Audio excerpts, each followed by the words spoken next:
So in the 19th century, an unknown body washed up on shore.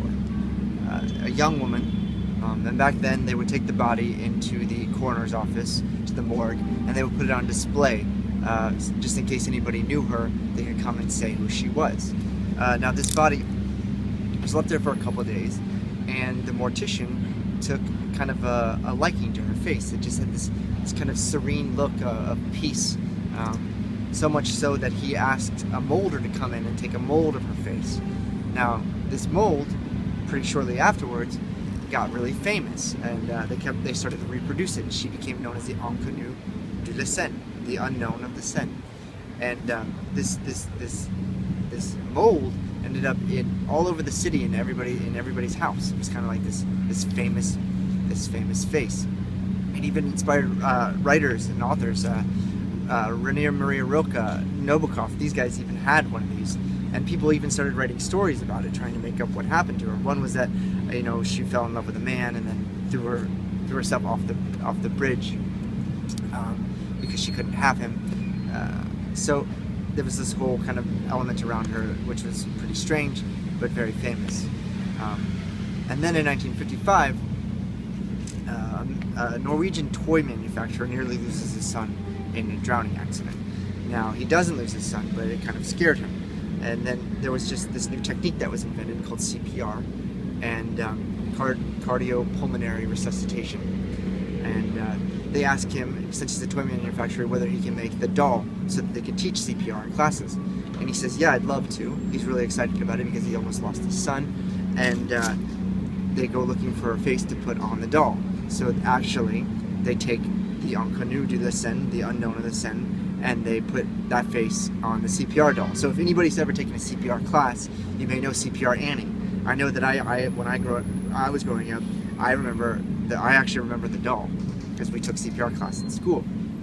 And so that's just an interesting story. You can actually still go and buy her face still today.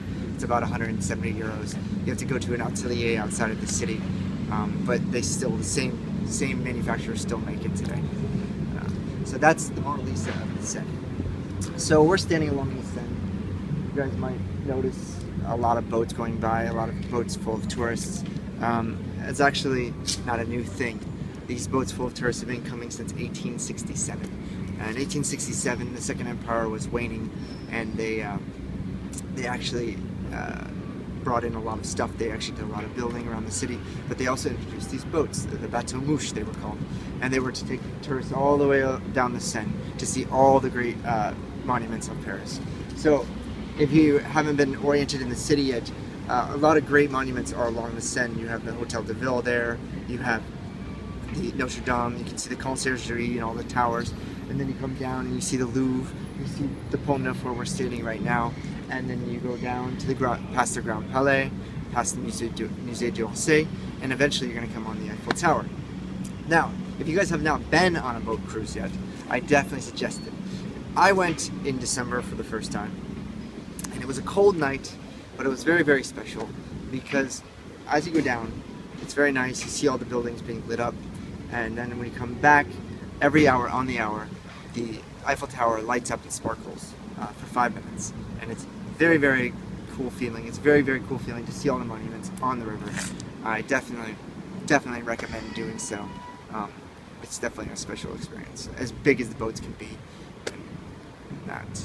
So, I want to talk about this bridge here. This is the Pont Neuf. In French, that would literally mean the new bridge. This is actually the oldest bridge in the city, which is kind of ironic. But it was actually built by Henry IV. Before this, bridges were not made of stone. This is the first stone bridge in the city. Bridges were actually made of wood, and there were like 200 houses on them. And just as Henry IV came into Paris, there was actually one of these bridges collapsed and killed a whole bunch of people. These were very, very dangerous and very, very disgusting. And what Henry IV said is that you couldn't see any of Paris if you were standing on the bridge. So what he wanted to do is continue this bridge and make it a new sort of bridge. So yeah, this is the Pont Neuf. Back then it was kind of like the Eiffel Tower is today. People from all over Europe would come and see it. It was a place to see. I mean, there was nothing like it in its time. And there would be all sorts of people on this bridge, from bourgeoisie to the poor to prostitutes to teeth pullers even. It was a very lively place to be. You could go get a chicken, you could go get a tart, and when they were gonna inaugurate the bridge, the big introduction, Henry IV had a big party. Now, to pay for the bridge, Henry IV did something clever. He taxed wine, so he made a lot of money from the wine sales. He also had himself a lot of wine. He was a big drinker, and the day they were gonna have the inauguration, he invited all his rich noble friends.